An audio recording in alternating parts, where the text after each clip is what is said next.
Sábado, são 4 horas da tarde.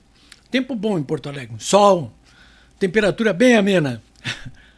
A Metsul, meteorologia, aqui diz até que a temperatura tá tipo assim, veranico de junho.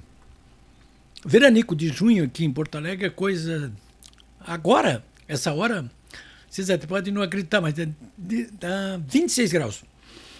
Olha, eu quero voltar a conversar sobre essa interferência do governo dos Estados Unidos nas eleições do ano passado aqui no Brasil.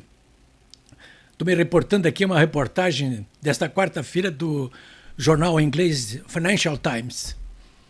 Olha, eu já li e reli essa reportagem várias vezes. Eu quero falar um pouquinho mais sobre isso aí, porque hoje de manhã eu me dediquei a estudar linha por linha dessa reportagem, né? E estou fazendo isso até porque a mídia brasileira, de um modo geral, não repercutiu nada sobre essas denúncias de interferência do governo dos Estados Unidos nas eleições aqui do Brasil para prejudicar o Bolsonaro e alavancar o Lula. Bem assim, como eu estou dizendo. Bem assim, como eu estou dizendo. A mídia tradicional não está dizendo nada, a própria mídia de internet, até do lado do Bolsonaro, também não está falando nada. E os políticos, de um modo geral, ninguém está falando nada. Quase nada, né? Quase nada. Vamos ver se eu consigo destrinchar aqui melhor para vocês. Eu já falei sobre isso aqui mesmo, anteontem, e olha, foi um sucesso de clicagens aí no meu YouTube. Muita gente ficou interessada nesse assunto aí. Que a mídia, de um modo geral, e os políticos estão fazendo questão de não falar nisso aí. Não, ninguém quer tocar nesse assunto. O Bolsonaro esteve aqui ontem e anteontem. E tocou no assunto? Não tocou no assunto. Não tocou no assunto. Vocês vão saber daqui a pouco por que ele também não tocou no assunto. Para não dizer que ele não tocou no assunto, ele conversou assim rapidamente com a mídia e com o jornal. O jornal Folha de São Paulo está aqui, ó. Ele falou com um repórter da Folha de São Paulo, perguntou: e aí, como é que é essas denúncias do Financial Times? Eu vou ler para vocês aqui a resposta dele, só 4 linhas, não quis tocar mais no assunto também. E também o jornalista também não insistiu, né? Então o que disse o Bolsonaro a respeito dessas denúncias do Financial Times, levantadas por 2 jornalistas lá em Londres e um em São Paulo? Disse o Bolsonaro: a matéria do Financial Times bastante consistente, ele admitiu que era consistente. As palavras que o Bolsonaro usou, sim, são na medida, hein? Matéria do Financial Times bastante consistente. Acredito que tenha fundamento. Consistente tem fundamento. Muito cuidadoso, hein, o Bolsonaro com as palavras. A reportagem, disse o Bolsonaro, cita inclusive alguns militares e alguns civis. Autoridades, obviamente, que contribuíram. Eu diria para vocês que ele falou em contribuir, né? Usou esse verbo. Eu usaria interferir. Bom, mas então o que ele diz? A reportagem cita, inclusive, alguns militares e alguns civis, autoridades, obviamente, que contribuíram com ações por ocasião das eleições não favoráveis a mim. Olha o cuidado do Bolsonaro, né? Mas e um advogado falando aí, matéria do Financial Times bastante consistente. Acredito que tenha fundamento. A reportagem cita, inclusive, militares e alguns civis.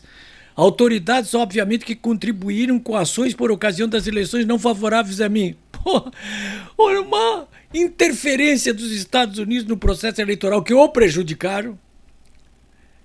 Militares e civis que trabalharam com os americanos para prejudicá-lo. E o Bolsonaro ficou cheio de dedos ali, falando de uma maneira muito sofisticada, né? Mas ele não disse.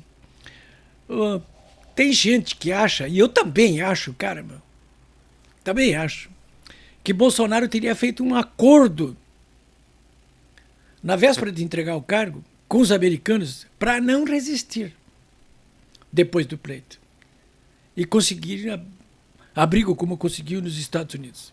Aí eu já estou na teoria da conspiração, mas com tudo isso aí que contou e denunciou o Financial Times, não dá para conspirar, dá para a gente fazer teoria de conspiração de tudo que é jeito. Bom, No fecho da extensa reportagem assinada pelos 3 repórteres do Financial Times, o jornal revela que o governo Joe Biden, hoje, depois que interferiu nas eleições brasileiras, agora ele se sente traído pelo Lula da Silva. É um ingrato, disse uma fonte americana ao jornal, alegando que o petista deveria ser agradecido pela interferência da Casa Branca, mas que, em vez disso, o Lula da Silva troteia pelo mundo para contrariar interesses dos Estados Unidos. Será mesmo? Bom, aqui no fronte interno, o que nós sabemos aí que diz do Financial Times é que o governo americano ele não se limitou a assediar diretamente os generais do alto comando, como assediou e conseguiu sucesso contra o Bolsonaro. Olha, está com todas as letras, hein? E ninguém desmentiu, nem do alto comando do Exército, nem o governo atual, nem o governo anterior, nem o Bolsonaro. O Bolsonaro até disse, acho que tem fundamento. O governo americano, então, ele não se limitou a assediar diretamente esses generais do alto comando contra o Bolsonaro. Porque eles fizeram isso também através de brasileiros que cooptaram para empreitar a deles. Que brasileiros? Ora, que brasileiros? Em agosto, o jornal fala da data, hein? Em agosto, quando o Bolsonaro ainda tinha garantias firmes de lealdade dos generais e das forças militares em geral, o governo dos Estados Unidos incentivou seus aliados do empresariado da Faria Lima, da Fiesp em São Paulo, para agir. E conta o jornal que no fim de agosto intensificaram as pressões dos empresários sobre os generais. Inclusive, olha só o detalhe, numa tensa reunião que foi até as 2 horas da madrugada, pressionando os generais do alto comando para que não dessem respaldo ao Bolsonaro. Nenhum. E que garantisse, inclusive, as ações do Tribunal Superior Eleitoral e do Supremo Tribunal Federal contra o Bolsonaro. Bom, está aí narrado com todas as letras aqueles brasileiros aqui internamente que colaboraram com os americanos nessa interferência no processo eleitoral. Mas tem mais, hein?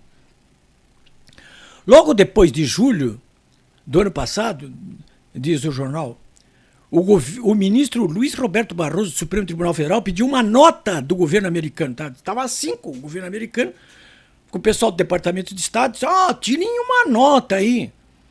Vocês aí, o governo dos Estados Unidos, garantindo a integridade das urnas eletrônicas do processo eleitoral, sem mudança de nada, nem urnas, nem código-fonte, não tem nada que mexer nisso, nem saber de voto impresso auditável, nada disso aí. Tirem uma nota dizendo, olha, garantimos a integridade, nós, o governo dos Estados Unidos. Eles tiraram a nota.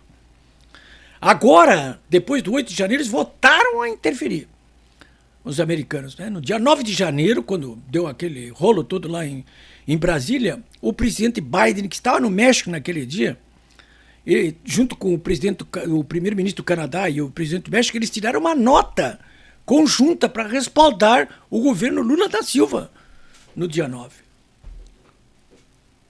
Não contentes de interferir antes, interferiu depois também. Desse jeito, né? É uma intromissão abusiva nos assuntos internos do Brasil, né? É um dos princípios básicos das relações internacionais de países com países é a não interferência nos assuntos internos dos outros países. Mas não foi o que o governo dos Estados Unidos fez desde o ano passado aqui no Brasil em relação ao processo eleitoral. Olha, então é o seguinte, desde o ano passado foram acionados pela ordem a Casa Branca, não é pouca gente, hein? A CIA, o Departamento de Estado e o Pentágono. Isso tudo está contado ali. Casa Branca, CIA, Departamento de Estado e Pentágono. O jornal reporta que, para reforçar a posição do Tribunal Superior Eleitoral, o governo militar dos Estados Unidos foi até mais longe, não se limitou a nota nem a pressões boca a boca, diplomática, política, nada não. Ele foi mais longe ainda. Ele ajudou o Tribunal Superior Eleitoral a comprar componentes para as urnas eletrônicas, para não deixar espaço aberto. Inclusive semicondutores. O jornal cita, inclusive, semicondutores fornecidos pela Nuvoton. Nome e sobrenome, né? O Pentágono, por outro lado, o Pentágono agora, né? Os militares, ameaçou repor relações, acordos militares, suspendendo o envio de suprimentos para as Forças Armadas e suspendendo os treinamentos nos Estados Unidos, nos Estados Unidos. Enquanto isso, a Embaixada dos Estados Unidos em Brasília aqui e os seus corpos consulares, inclusive em Porto Alegre, passaram o tempo todo do ano passado conspirando contra o Bolsonaro, instigando os militares, instigando os empresários, instigando os políticos, a mídia tradicional contra o Bolsonaro e pela integridade do processo eleitoral. Nada de discussão. A reportagem que o Financial Times de Londres publicou, na qual conta de que modo o governo dos Estados Unidos jogou pesado para interferir no processo eleitoral brasileiro em favor de Lula da Silva e contra Bolsonaro, é abundante na citação de nomes e de fontes. Os personagens citados pelo jornal e que, pelo lado dos Estados Unidos, mais pressionaram os generais do alto comando e o próprio Bolsonaro, foram lá pressionar direto o Bolsonaro, né? Ou que reforçaram diretamente a oposição ao Supremo Tribunal Federal, do TSE, da mídia tradicional, os membros do próprio governo. Olha só, quem é que entrou em ação lá no governo dos Estados Unidos? O Joe Biden, o presidente, o ex-embaixador Tim Shannon, do Departamento de Estado, Jack Sullivan, ex-embaixador e alto funcionário do Departamento de Estado, que esteve com o próprio Bolsonaro pressionando ele, hein?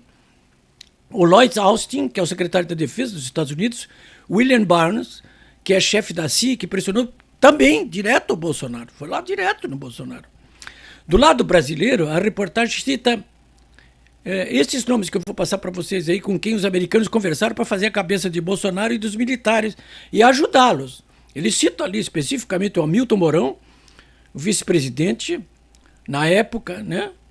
O Arthur Lira, que é presidente da Câmara dos Deputados, o Tarcísio Freitas, que na época era ministro da Infraestrutura, e o almirante Flávio Rocha, secretário de Assuntos Estratégicos do governo Bolsonaro. Também o ministro do Supremo, Luiz Roberto Barroso, é citado num outro contexto, agindo diretamente em colaboração direta com o governo dos Estados Unidos, pelo menos nas duas notas, ou na nota do ano passado, do Departamento de Estado, garantindo a integridade do processo eleitoral brasileiro.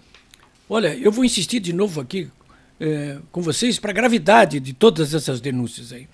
Não é pelo fato da mídia estar ignorando isso aí, pelo fato dos parlamentares estarem ignorando isso aí, pelo fato dos políticos estarem ignorando isso aí, pelo fato do próprio Bolsonaro estar cheio de dentes e de milímetros para tratar do assunto. Não é por tudo isso aí que essas denúncias deixam de ser gravíssimas. Essa interferência do governo dos Estados Unidos diretamente nos assuntos internos aqui do Brasil, no caso de grave como esse do processo eleitoral brasileiro. Isso aí só me lembra uma outra interferência também abusiva, criminosa, do governo americano em 64, quando mandou a frota, a quarta frota aqui para as costas do Brasil para garantir o movimento militar de 64. Né? Depois disso, só isso aí mesmo, né? Só faltava voltar ao tempo da Big Stick lá do Theodore Roosevelt, né? Vamos levar na porrada. Com eles agora é um pouco diferente, né?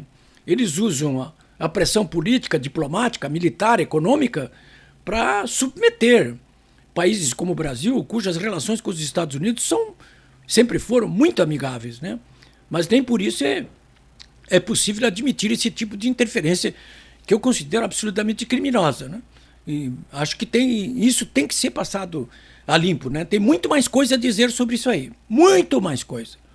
Porque eu estou tratando aqui de uma interferência ocorrida até a saída do Bolsonaro do governo, até ali, né?